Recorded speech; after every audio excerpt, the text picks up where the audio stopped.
तीसरी बार प्रधानमंत्री बने नरेंद्र मोदी, तो देश से लेकर विदेशी नेताओं ने भी दी उन्हें बधाई। इटली की प्राइम मिनिस्टर जॉर्जिया मेलोनी से लेकर मालदीव्स के राष्ट्रपति मोहम्मद मुइज़ू ने मोदी जी को ट्वीट कर दी शुभकामनाएं।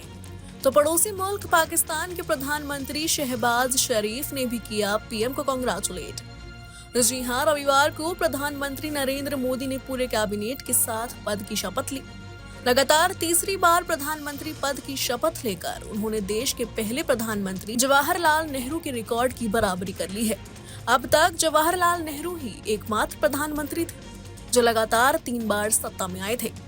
4 जून को घोषित लोकसभा चुनाव के नतीजों के बाद से ही राष्ट्रीय जनतांत्रिक गठबंधन एनडीए की जीत पर देश दुनिया के नेता बधाइयां दे रहे हैं और मोदी जी के तीसरी बार प्रधानमंत्री बनने पर दुनिया भर के तमाम देशों के राष्ट्र प्रमुखों ने उन्हें बधाई दी थी। इसी बीच पाकिस्तान के प्रधानमंत्री ने भी पीएम मोदी को तीसरी बार प्रधानमंत्री बनने पर बधाई दी है।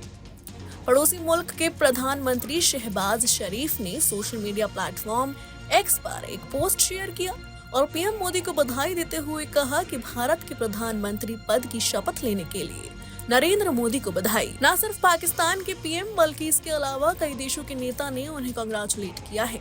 इटली के प्रधानमंत्री जॉर्जिया मेलोनी ने भी पीएम मोदी को सबसे पहले बधाई देते हुए कहा था कि नई चुनावी जीत और अच्छे काम के लिए शुभकामनाएं। निश्चित है कि हम इटली और भारत को एकजुट करने वाली दोस्ती को मजबूत करने और हमारे राष्ट्रों और हमारे लोगों की भलाई से जुड़े मुद्दों पर मिलकर काम करना जारी रखेंगे। मालदीव के राष्ट्रपति मोहम्मद मुइज़ू ने उन्हें बधाई देते हुए कहा था कि प्रधानमंत्री नरेंद्र मोदी बीजेपी और एनडीए को 2024 के चुनाव में लगातार तीसरी बार सफल होने पर बधाई। उन्होंने कहा था कि वो दोनों देशों की साझा समृद्धि के लिए मिलकर काम करने को उत्सुक हैं। श्रीलंका के राष्ट्रपति रानिल विक्रमसिंघे ने भी पीएम मोदी को बधाई देते हुए कहा था कि एनडीए की जीत ने प्रधानमंत्री नरेंद्र मोदी के नेतृत्व में प्रगति और समृद्धि में भारतीय लोगों के विश्वास को दिखाया है। सबसे करीबी पड़ोसी होने के नाते श्रीलंका भारत के साथ साझेदारी को और मजबूत करने के लिए तत्पर है। भूटान के प्रधानमंत्री शेरिंग टोब्गे ने कहा था कि वो भारत के साथ संबंधों को प्रगाढ़ करने के इच्छुक हैं। उन्होंने कहा कि दुनिया के सबसे बड़े चुनाव में ऐतिहासिक जीत हासिल करने के लिए प्रधानमंत्री मोदी और एनडीए को बधाई। वो भारत को नई ऊंचाइयों पर ले जा रहे हैं। बता दें कि प्रधानमंत्री नरेंद्र मोदी ने तीसरी बार पीएम पद की शपथ ली है।